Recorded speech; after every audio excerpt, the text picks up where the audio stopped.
नमस्कार। प्रसंगर्ष में आप सभी का स्वागत है।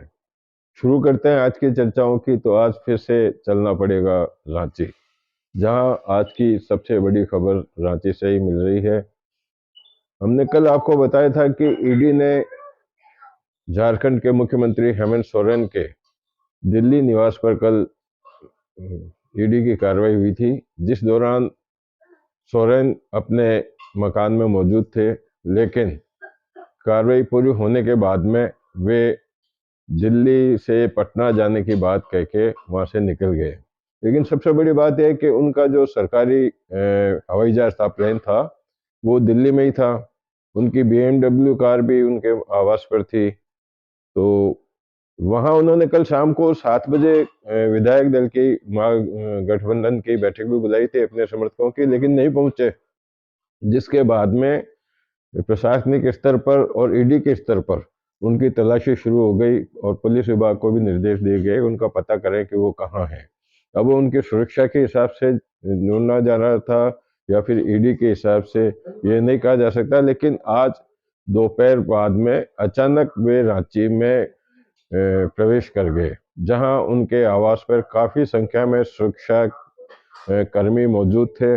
वहां उन्होंने विधायक दल की बैठक आमंत्रित करने की घोषणा की, जिसके बाद में अभी 7 बजे से विधायक, मंत्री, महागठबंधन के विधायक वगैरह वहाँ पहुँचना शुरू हो गए हैं।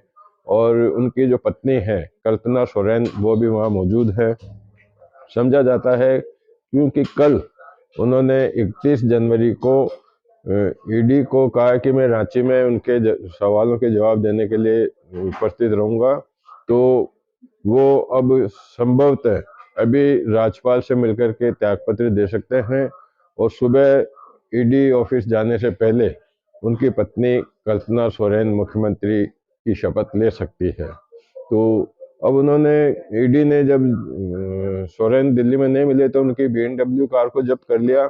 उनके घर में तलाशी भी ली तो उसमें 36 लाख रुपए नगद मिले। तो ये बात तो हो गई इनके। तेजस्वी यादव भी आज पटना में ईडी ऑफिस में लैंड फॉर नौकरी के लिए, जमीन के मामले में ईडी की कार्रवाई के लिए वह पहुंचे, जहां सैकड़ों की संख्या में उनके समर्थक मौजूद थे जो नारेबाजी करते हुए वहां तक पहुंचे। लगभग 9 घंटे तक तेजस्वी यादव से पूछताछ हुई, जिसके बाद में अभी शाम को वो ईडी ऑफिस से बाहर निकल गए। तो ये बात हो गई ईडी की। बात कर लेते हैं संजय सिंह की।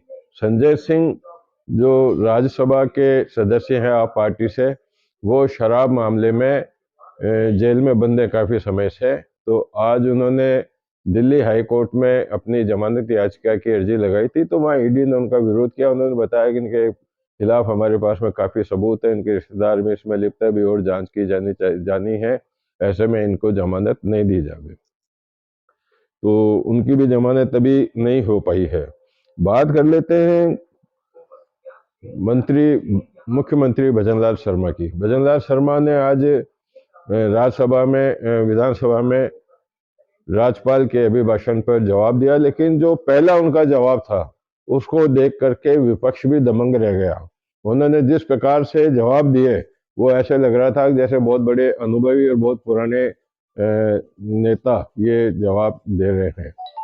सबसे बड़ी बात, उन्होंने जो पर्ची सरकार की जो चर्चाएं चल रही थी, गोविंद सिंह डोटासरा सर ने भी कहा था, टीकाराम जूली ने भी कहा था, तो उन्होंने जिस प्रकार की बात की उसको लेकर के उन्होंने कहा कि यह न पर्ची की सरकार है न खर्ची की सरकार है, ये सरकार तो धरती की सरकार है, धरती पुत्रों की सरकार है। और जो माननीय नेता मुझे कई तरह की बातें कहते हैं, मैं उनसे पूछना चाहता हूँ, आपके पास में तो सिर्फ 3-4 आदमी की सूची है। मतलब उनका कहना था जो देश के लिए जिन्होंने कार्य किया उनके 3-4 लोगों की आपके पास सूची है, लेकिन पूरे भारत में ऐसे कई लोग हैं, लेकिन तीव्र प्रयास से प्रचारित करके। और उन्होंने कई तरह की बातें कही जिसमें उन्होंने कई तरह के आरोप लगाए, बिजली घोटाले के भी आरोप लगाए।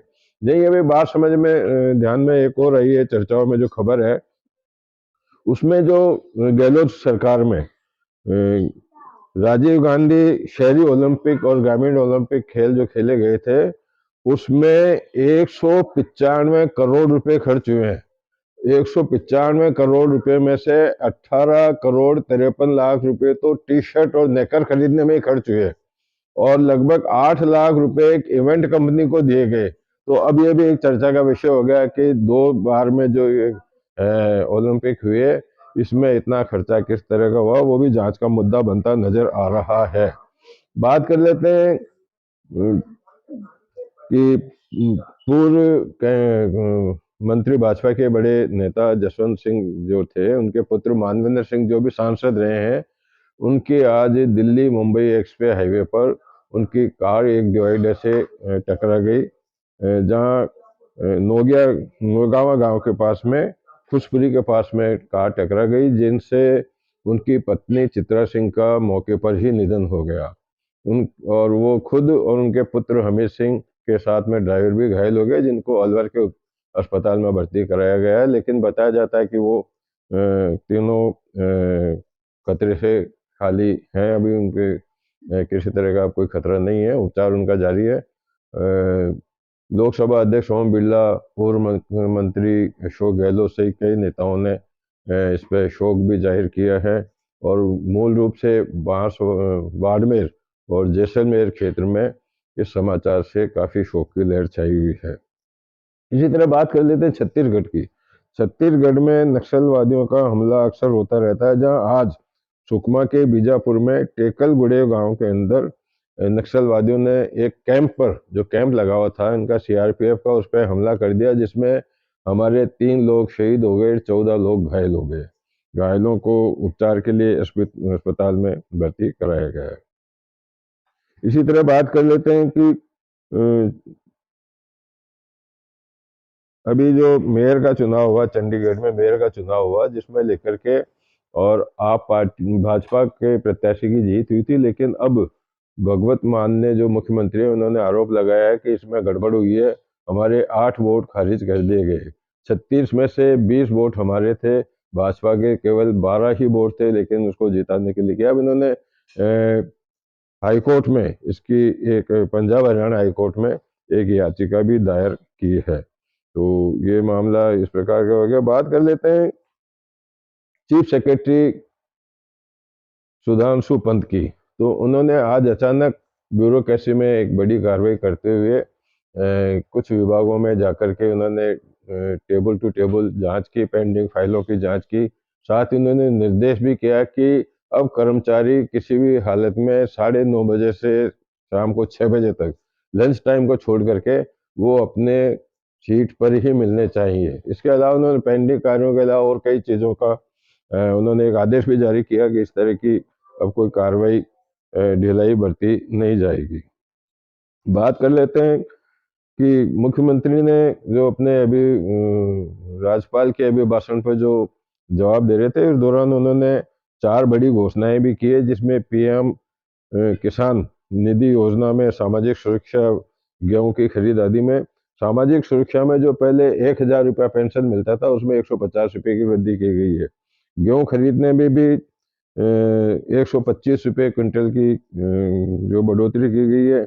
इसी के साथ में ही अन्य जो सहायताएं दी जा रही है, उसमें भी बढ़ोतरी की गई है। कुल मिलाकर के सीएम भजनलाल शर्मा ने अपने विधानसभा में जिस प्रकार से आज भाषण दिया, वो काफ़ी चर्चा का विषय बना हुआ है और अब ऐसा महसूस हो रहा है कि वो अब आने वाले समय में भी अपने बलबूते पर ही जो कुछ भी राजनीतिक हलचल है उसको अंजाम देंगे।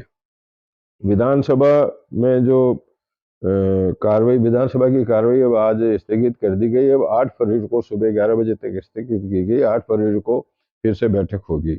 इसी बीच में शिक्षा मंत्री मदन लाल शर्मा हमेशा नई नई बातें करते हैं जो काफ़ी चौंकाने वाले होते हैं। उन्होंने कहा कि हिजाब मामले के अंदर किसी प्रकार की भी कोई शिथिलता नहीं बरती जाएगी। सरकारी स्कूलों और कॉलेजों में ड्रेस कोड जो है घोषित किया जाएगा, ड्रेस पहन के उनको आना पड़ेगा और धर्मांतरण की किसी भी हालत में स्वीकृति नहीं दी जाएगी, परमिशन नहीं दी जाएगी। तो ये सारी बातें हैं जिनको लेकर के आज का प्रसंग वर्ष को अब यहीं हम समाप्त कर रहे हैं। एआरसीपी की भी बात कर लेते हैं। एआरसीपी के अंदर भी जो फैसला हुआ उससे आज गजेंद्र सिंह ने कहा कि जो केंद्रीय मंत्री गजेंद्र सिंह ने कहा कि राजस्थान के 13 जिलों में इसका फायदा मिलेगा। आज अजमेर थे, अजमेर में प्रेस कॉन्फ्रेंस में उन्होंने बात कही। साथ ही जब भजनलाल शर्मा कल दिल्ली, मैं आपको वीडियो भी दिखाऊंगा, जब भजनलाल शर्मा दिल्ली से जयपुर एयरपोर्ट पर आए थे तो आप देखना किस प्रकार से उनका स्वागत किया गया। मैं समझ रहा हूँ को ऐसा स्वागत उनका काफी मायना रखता है कि किस प्रकार से मंत्रियों ने, विधायकों ने, इसके अलावा आम लोगों ने उनका कितना जबरदस्त स्वागत किया, वो आपको दिखाएंगे। और मानवेंद्र सिंह जसोल की भी आपको एक चित्र दिखाएंगे जहां उनका उपचार चल रहा है।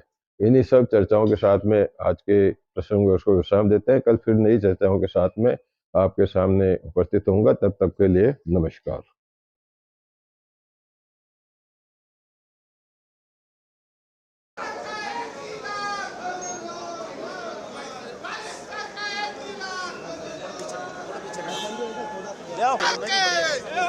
भारत माता के नरेंद्र मोदी जय श्री राम जय श्री राम भारत माता की राजस्थान का एक किलो भजनलाल भजनलाल भजनलाल जैसा